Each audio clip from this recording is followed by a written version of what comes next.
Now moving on to our first section, that is the radial head fractures.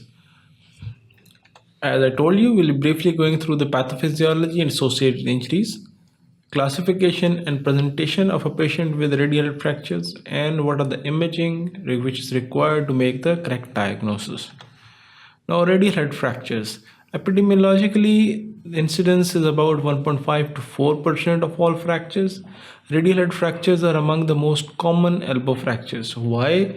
Because elbow is a kind of a joint which joins the forearm with the hind arm, and what happens is usually either there's a fall on the flexed elbow or there's a fall on outstretched hand. In all cases, the force is first transmitted to elbow and then towards the humerus. And usually the most common mechanism is always fall on the outstretched hand. Elbow is in extension, forearm is in pronation.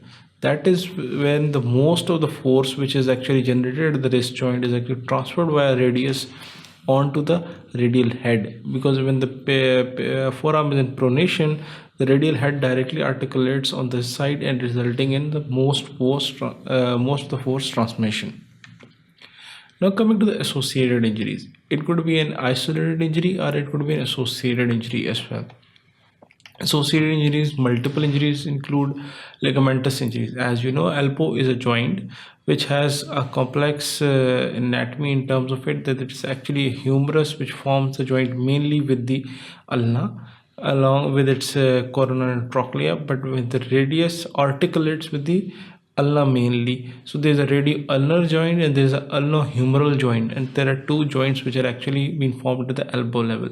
There are multiple ligaments which are present over there. The most commonly associated injury is the ligamentous injury, which could be with the lateral collateral ligament injury. Mainly the most important ligament of the lateral collateral ligament is the lateral ulnocollateral ligament, which is most common and may up to be present in 80% of the cases, and usually is one of the most common reason for elbow instability. Then it could be simply on the medial side as well. If the force is transmitted, starts from laterally, eventually ends up in medially, and there's a very large energy transfer at the elbow joint, then this could result in medial collateral ligament injury as well. Or it could be combined of LCL and MCL injury, especially when the complex injuries around the elbow along with the dislocation fractures occur. Then associated with asclepiosity injury.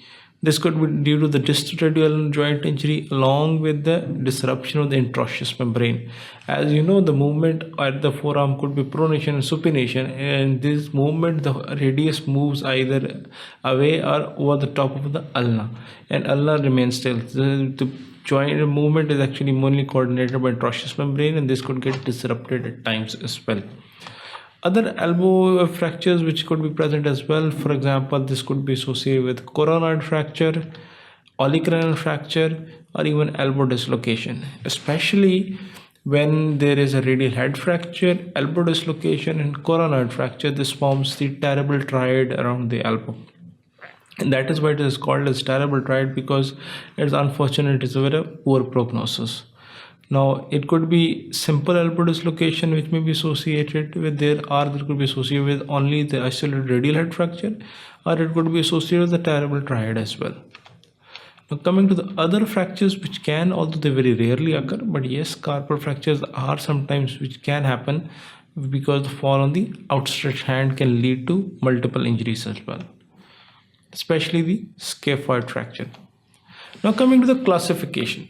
Classification was actually given with the Mason, and it's a very geometrical classification. The type 1 is either undisplaced or minimally displaced fracture, in which the displacement of the fragment is less than 2 mm. If the same fragment which is happens to be displaced more than 2 mm with possibly mechanical block, this could be due to the this term becomes type 2 Mason fracture. If instead of having a single fracture, this results in a comminuted fracture with more than one fragment displaced more than 2 mm, then this becomes, there is a very high chances of mechanical block to the elbow motion as well. This becomes type 3 Mason. When the same comminuted fracture is associated with elbow dislocation, then it becomes the type 4 type of a fracture. This is just a simple classification, and actually it gives a kind of an idea. Type 1 would have the best prognosis, and when the degree of combination increases associated with multiple injuries, the prognosis as becomes relatively poor. Now, how this patient would present with usually elbow injuries or radial head injuries? The symptoms would include the pain and tenderness along the lateral aspect of the elbow, especially because the radial head is present over here, and this is the where the maximum tenderness is usually present. Limited elbow or forearm motion. Usually there will be some degree of tenderness, elbow flexion extension, but a flexion extension may be possible. But patient will complain of severe pain, especially when you will ask the patient to pronate or supinate the forearm, because at that time the radial head actually moves over the ulna, and this results in maximum time of pain. Now coming to the physical examination. Physical examination would we have to assess the range of motion, that is the flexion, extension at the elbow joint, supination and pronation of the forearm, and we may have to sometimes. The problem is that this cannot be assessed, and we are not really sure whether the problem is with the radius head, or its ulna, its olecranon, its elbow dislocation, and what. We may have to inject xylocaine into the joint just to make it numb, so that the examination could be possible at times. What else would be present on the physical exam? On elbow, there will be a lateral pivot shift test may be positive, especially if resulting in a lateral ulnocollateral ligamentous injury. Or there could be a present positive valgus stress test as well, because this lateral ulnocollateral ligaments is the primary resistance to valgus stress at the elbow. So if that is gone, this will result in a positive valgus stress test. We may have to assess the distal radioulnar joint, because they may also be having associated with high energy trauma. There may be damage to the distal radioulnar joint along with the intraosseous membrane. You have to palpate the wrist for the tenderness. Translate in the sagittal plane. If there is a increased translation in the sagittal plane, this means there is definitely disruption in intraosseous membrane and associated Essex laparosity fracture. Intraosseous membrane has to be checked as well. We have to palpate along the tenderness. If there is present of tenderness mid forearm, especially between the two bones, most likely there is some degree of intraosseous membrane injury as well, and this may be confirmed by radial pull test. When we pull the radial, as there is no intraosseous membrane, radials can be easily pulled rather than it remains static.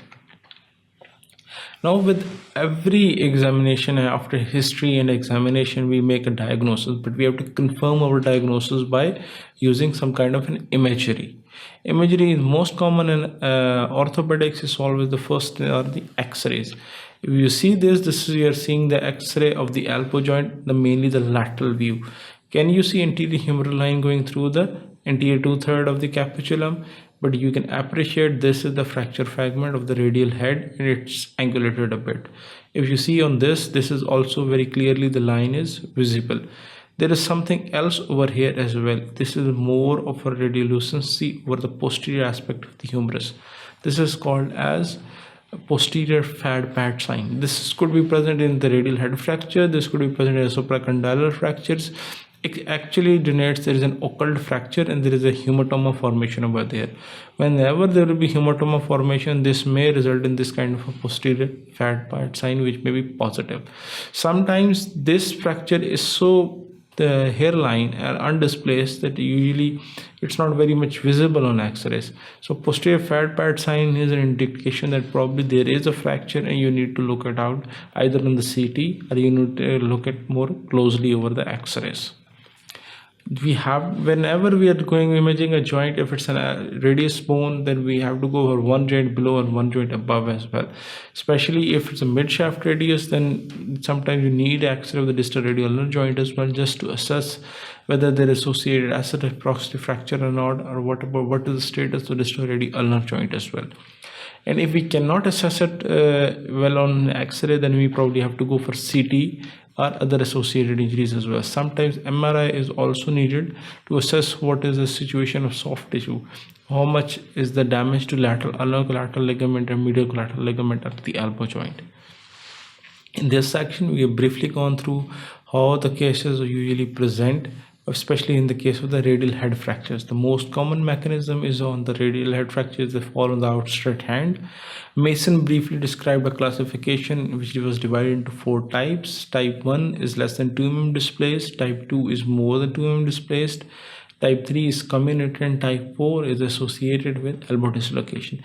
As this type increases, the severity of injury increases and the prognosis also decreases. And we have to understand that first and foremost is always the X-ray elbow joint, AP and lateral. But as for any examination, with any patient, we have to assess this per ATLS protocol. Provided it's an isolated entity, hemodynamically patient stable, then we can go for look, feel and move the elbow joint and assess whether there's a tenderness over the radial head or not. Thank you very much. Keep watching sqadia.com.